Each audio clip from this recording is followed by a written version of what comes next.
नमस्कार दोस्तों, स्वागत है आप सभी का आपके अपने चैनल स्टडी फॉर विन में। और आज के इस वीडियो में हम बात करने वाले हैं मनोविज्ञान से रिलेटेड कुछ इम्पॉर्टेंट पॉइंट्स के बारे में। इस वीडियो में हम हर वो चीज़ डिस्कस करेंगे जो आपके एग्ज़ाम्स में पूछी जा सकती है। जो विगत वर्षों में आपके पेपर्स हुए हैं, जो क्वेश्चन पेपर आते हैं, उनमें जो पॉइंट्स मेन रहता है, जैसे कि आपने पढ़ा कि मनोविज्ञान क्या है, तो वो थ्योरी बहुत बड़ी होती है, लेकिन उसमें कुछ इंपॉर्टेंट पॉइंट्स होते हैं जिनसे रिलेटेड क्वेश्चंस आपसे ऑब्जेक्टिव टाइप क्वेश्चंस में पूछे जाते हैं। तो इस तरीके के जो क्वेश्चंस हैं या जो पॉइंट्स हैं वो आज के वीडियो में मैं आपके साथ डिस्कस करूंगी। इन पॉइंट्स से रिलेटेड क्वेश्चंस आप चाहे कोई भी एग्ज़ाम दे रहे हों जिसमें ऑब्जेक्टिव टाइप क्वेश्चन आते हों, चाहे वो आपका बीटीसी का एग्ज़ाम हो, डीएलएड का एग्ज़ाम हो, आपका बीएड का एग्ज़ाम हो या फिर कोई अदर कॉम्पिटिटिव एग्ज़ाम हो, हर एक एग्ज़ाम में इस टाइप के क्वेश्चंस आपसे पूछे जाते हैं। तो आज के इस वीडियो में हम बात करेंगे शिक्षा मनोविज्ञान और उससे संबंधित कुछ प्रमुख तथ्यों के बारे में। साथ ही साथ मैं आपको ये बताना चाहूँगी कि शिक्षा मनोविज्ञान और बाल मनोविज्ञान के जो हैंड रिटन नोट्स हैं, जो आपके TET, CTET, MPTET, REET, NET, BEd, BTC हर तरीके की परीक्षा के लिए उपयोगी है। अगर आप ये नोट्स लेना चाहते हैं तो ये नोट्स हमारे पास अवेलेबल हैं, जिसके लिए आपको नंबर बताया जाएगा। नंबर है आपका 9496369356। इस नंबर पे कांटेक्ट करके आप हमसे नोट्स पा सकते हैं। साथ ही साथ हमारे स्पेशल ग्रुप को भी ज्वाइन कर सकते हैं। तो चलिए शुरू करते हैं हम आज का वीडियो, करते हैं शुरू डिस्कशन। अगर बात करें मनोविज्ञान के बारे में और इसके कुछ इंपॉर्टेंट पॉइंट्स के बारे में, तो देखिए मैं आपको दिखाती हूँ कि इससे इंपॉर्टेंट पॉइंट्स आपके क्या क्या बन सकते हैं। मनोविज्ञान की अगर बात की जाए तो मनोविज्ञान में आपका आता है कि मनोविज्ञान को शताब्दियों पूर्व दर्शन शास्त्र की एक शाखा के रूप में माना जाता था। ठीक है, अगर हम शिक्षा मनोविज्ञान की बात कर रहे हैं तो मनोविज्ञान को शताब्दियों पूर्व दर्शन शास्त्र की शाखा के रूप में माना जाता था। ठीक, तो आपका एक क्वेश्चन यहाँ पर ये बन के आ सकता है कि मनोविज्ञान को किसकी शाखा के रूप में माना जाता है? तो दर्शन शास्त्र यानी साइकोलॉजी को पहले माना जाता था कि ये फिलॉसफी की एक ब्रांच है। ठीक, नेक्स्ट है आपका कि मनोविज्ञान को स्वतंत्र विषय बनाने के लिए इसे परिभाषित करना शुरू किया गया। बात अगर की जाए कि साइकोलॉजी जो आपका शब्द है वो किन दो शब्दों से मिलकर बना है, तो लैटिन और यूनानी दो शब्दों से मिलकर बना है, साइकी प्लस लोगस। साइकी का अर्थ पूछा जा सकता है जो कि है आत्मा, लोगस का अर्थ अध्ययन करना या विज्ञान। इसी शाब्दिक अर्थ के आधार पर सर्वप्रथम प्लेटो, अरस्तु, डेकार्टे आदि ने मनोविज्ञान को आत्मा का विज्ञान कहा। सबसे पहले मनोविज्ञान को आत्मा का विज्ञान कहा गया। जब आत्मा शब्द की स्पष्ट व्याख्या नहीं हो पाई तो उसके बाद 16वीं शताब्दी के अंत में ये परिभाषा आपकी अमान्य कर दी गई कि नहीं, कहीं कोई अस्तित्व नहीं है इस बात का कि मनोविज्ञान आत्मा का विज्ञान है, इसलिए इसको हटाते हैं। ठीक, जब 17वीं शताब्दी आई तो उसमें इटली के मनोवैज्ञानिक जो पंपोनाजी थे, उन्होंने मनोविज्ञान को मन या मस्तिष्क का विज्ञान कहा, लेकिन उनकी भी ये बात पूरी तरीके से मान्य नहीं हो पाई और उसको भी फेल मान लिया गया। इसके बाद जब 19वीं शताब्दी आई तो उसमें विलियम बुंट, विलियम जेम्स, इन सब ने चेतना का विज्ञान मनोविज्ञान को माना, लेकिन चेतना के रूप में भी मनोविज्ञान का पूर्ण अर्थ निकलकर सामने नहीं आ सका और अपूर्ण अर्थ होने के कारण भी यह परिभाषा अमान्य हो गई। जब विलियम बुंट ने जर्मनी के लिप्जिंग नामक स्थान पर 1879 में प्रथम मनोवैज्ञानिक शाखा या प्रयोगशाला की स्थापना की तो विलियम बुंट को प्रयोगशाला विज्ञान का जनक माना गया। और ये क्वेश्चन कई एग्जाम्स में पूछा गया है कि जो मनोविज्ञान की प्रथम प्रयोगशाला है वो किसने बनाई थी, मनोविज्ञान की प्रथम प्रयोगशाला का जनक किसे माना जाता है, तो आप वहाँ पर टिक करेंगे विलियम वुंट। इस प्रश्न को आप ज़रूर याद रखें। इसी समय मनोविज्ञान दर्शन शास्त्र की शाखा के रूप में अलग होकर एक स्वतंत्र विषय के रूप में सामने आया। लिप्जिग विश्वविद्यालय को वर्तमान में कार्ल मार्क्स विश्वविद्यालय के नाम से जाना जाता है। विलियम मैकडूगल ने अपनी पुस्तक आउटलाइन फिलॉसफी के पेज 16 पर चेतना शब्द की कड़ी निंदा की।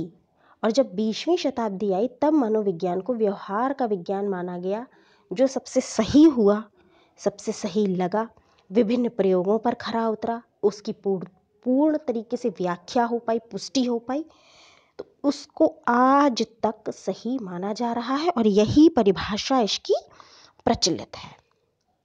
तो इस तरीके से जो मनोविज्ञान है वो व्यवहार के विज्ञान के रूप में निकलकर सामने आया।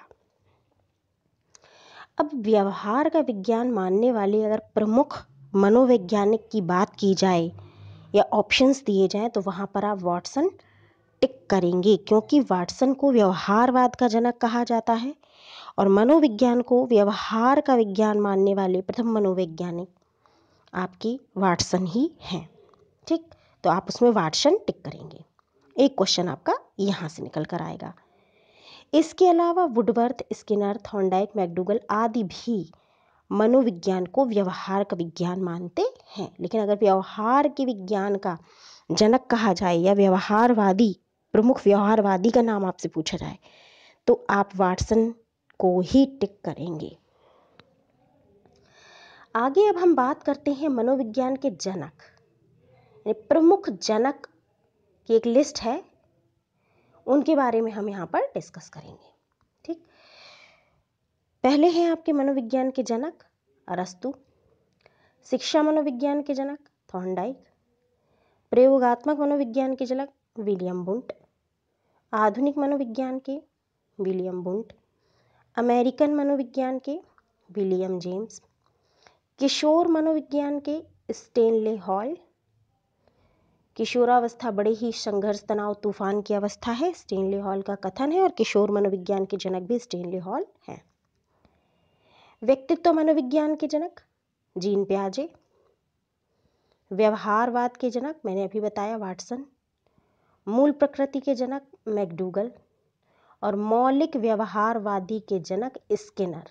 ठीक है, तो ये इतने आपके निकल कर सामने आ जाएंगे जनक, जो कि इम्पोर्टेंट है, इन्हें आप जरूर याद कर लें।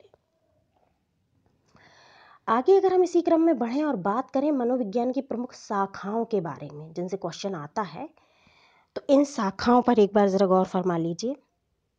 सामान्य मनोविज्ञान, असामान्य मनोविज्ञान, तुलनात्मक मनोविज्ञान, समाज मनोविज्ञान, प्रयोगात्मक मनोविज्ञान, औद्योगिक मनोविज्ञान, बाल मनोविज्ञान, किशोर मनोविज्ञान, प्रौढ़ मनोविज्ञान, विकासात्मक मनोविज्ञान, शिक्षा मनोविज्ञान, पशु मनोविज्ञान, निदानात्मक मनोविज्ञान और लास्ट है परा मनोविज्ञान। ये सभी हैं आपकी ब्रांचेस ऑफ साइकोलॉजी, मनोविज्ञान की प्रमुख शाखाएं। ठीक, इनमें से हम सबसे ज़्यादा अध्ययन करते हैं, सबसे ज़्यादा बाल मनोविज्ञान, है ना, चाइल्ड साइकोलॉजी। इस पर हम सबसे ज़्यादा फोकस करते हैं अपने सिलेबस के अकॉर्डिंग, जो हम एग्ज़ाम्स देते हैं, BEd, BTC, DElEd, CTET, TET, MPTET, REET या अदर कॉम्पिटिटिव एग्ज़ाम्स, तो उनमें हमारा फोकस किस पे रहता है?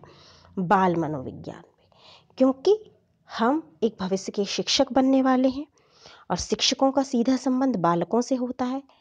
तो हमारे लिए क्या ज़रूरी होता है कि हम क्या सीखें, कि हम बच्चों को कैसे पढ़ाएंगे, उनकी मनोदशा को, उनके व्यवहार को, उनके व्यक्तित्व को, उनके मस्तिष्क को कैसे समझेंगे, जिसके लिए आपको बाल मनोविज्ञान, शिक्षा मनोविज्ञान, इन सब के बारे में पढ़ाया जाता है, जानकारी दी जाती है। तो सबसे ज़्यादा प्रमुख शाखा अगर हमारे लिए है तो वो है बाल मनोविज्ञान। और भी सभी शाखाएं हैं जिनका अध्ययन समय समय पर किया जाता है, और सभी मनोविज्ञान की जितनी शाखाएं हैं वो सभी इम्पोर्टेंट हैं और सभी बहुत अच्छी हैं। कभी भी आपको मौका मिले तो आप पढ़िए ज़रूर। आगे अगर हम इसी क्रम में आगे बढ़ेंगे तो बात आती है शिक्षा मनोविज्ञान की प्रकृति के बारे में। ठीक है, कि आपकी एजुकेशन साइकोलॉजी जो है उसकी प्रकृति क्या है, what is the nature of education psychology. तो शिक्षा मनोविज्ञान की जो प्रकृति है वो पूरी तरीके से वैज्ञानिक है। किसी भी वैज्ञानिक पद्धति में हम इसका अध्ययन करते हैं जिसका परीक्षण किया जा सके। तो शिक्षा मनोविज्ञान व्यवहार का अध्ययन करता है जिसका निरीक्षण किया जाता है। ठीक, जिस चीज़ का हम ऑब्जर्वेशन कर सकें उसका हम अध्ययन करें। ठीक, तो व्यवहार का अध्ययन जैसे हम करते हैं, व्यवहार का निरीक्षण किया जाता है शिक्षा मनोविज्ञान के अंतर्गत। तो शिक्षा मनोविज्ञान आपका पूरी तरीके से वैज्ञानिक है, साइंटिफिक है। शिक्षा मनोविज्ञान एक अनुपयुक्त व्यवहारिक विज्ञान है जो मानव के व्यवहार का शैक्षिक परिस्थितियों में वैज्ञानिक अध्ययन करता है। शिक्षा मनोविज्ञान एक विधायक है, एक सकारात्मक विज्ञान है, एक पॉजिटिव साइंस है जो शिक्षा को कब, कैसे, कहाँ आदि के प्रश्नों के उत्तर पर ध्यान केंद्रित करती है। शिक्षा मनोविज्ञान के द्वारा ही शिक्षक को पता चलता है कि हमें शिक्षा कब देनी है, कैसे देनी है, बच्चे को कैसे समझाना है, आदि चीज़ें। शिक्षा मनोविज्ञान अतीत की अपेक्षा वर्तमान की घटनाओं पर ज़्यादा केंद्रित होता है, क्या, क्यों से संबंधित होता है। इसमें नियमों और सिद्धांतों का प्रयोग किया जाता है। इसके सिद्धांत सार्वभौमिक होते हैं और इसके द्वारा भविष्यवाणी की जा सकती है। हम किसी बच्चे के व्यवहार को देख के, उसके व्यक्तित्व को देखकर उसके बारे में भविष्यवाणी कर सकते हैं। हम कह सकते हैं कि ये बच्चा गणित में बहुत अच्छा है, आज ये कक्षा 2 में पढ़ रहा है, तब इसकी गणित की कैलकुलेशन इतनी शार्प है, ये आगे चल के गणितज्ञ बन सकता है ना। तो इस तरीके से हम उसके बारे में कोई भी भविष्यवाणी कर सकते हैं। तो यहाँ इसका ये मतलब हो जाएगा। आगे अगर हम बात करें शिक्षा मनोविज्ञान के कार्य क्षेत्र के बारे में कि शिक्षा मनोविज्ञान के कार्य क्षेत्र क्या क्या हैं। ठीक, तो शिक्षा मनोविज्ञान के प्रमुख कार्य क्षेत्र हैं, एक तो शिक्षार्थी, क्योंकि शिक्षा जो है आपकी बाल केंद्रित है ना। शिक्षा का केंद्र बिंदु शिक्षार्थी, आपका बालक, तो पूरी तरीके से इसका कार्य क्षेत्र बालक के ही इर्द गिर्द घूमेगा।